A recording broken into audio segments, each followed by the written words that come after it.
Samantala, pagpapatuloy ng selebrasyon ng Kasanggayahan Festival, posibleng ilipat sa Disyembre. Narito ang detalye ng balita.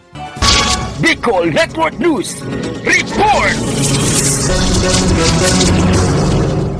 Inihayag ni Bobby Gigantones, Sorsogon Provincial Tourism Officer, na maaaring mailipat at ganapin sa buwan ng Disyembre ang pagpapatuloy ng selebrasyon ng Kasanggayahan Festival sa lalawigan ng Sorsogon. Sa eksklusibong panayam ng Wow Smile Media Services kay Tourism Officer Bobby Gigantone, sa ngayon ay prioridad pa rin ang kaligtasan at seguridad ng mga event organizers, mga kalahok, mga dadalo at ang buong probinsya ng Sorsogon.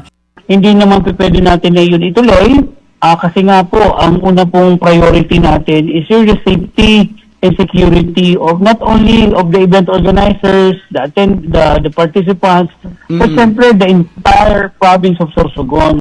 Dagdag pa niya, ang target nilang maipagpatuloy ang selebrasyon ng Kasanggayahan Festival sa buwan ng Disyembre, kung saan angkop naman ito sa mga aktibidad na mangyayari sa nasabing buwan.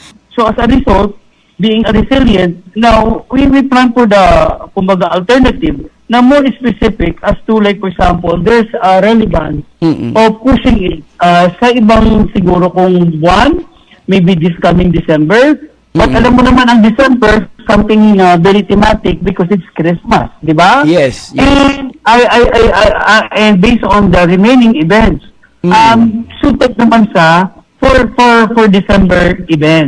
Kaugnay nito, ang ilan sa mga nakabinbin na aktibidad na isasagawa sa pagdiriwang ng Kasanggayahan Festival ay ang Elementary and Secondary Regional Drum and Lyre Competition, Regional Brass Band and Majorette Competition, attempt for Guinness World Record for the largest serving of nut praline, Grand Pasalingaya at ang Coronation Night ng Miss Kasanggayahan Philippines na inaabangan ng lahat.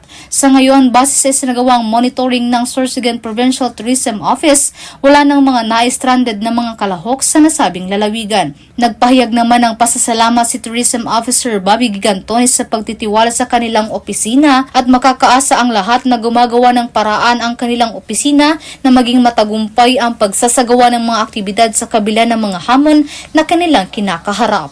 Para sa Bicol Network News, ito si Megawa Patrol number 25, Leia Lolo Tatak, tunay na serbisyo.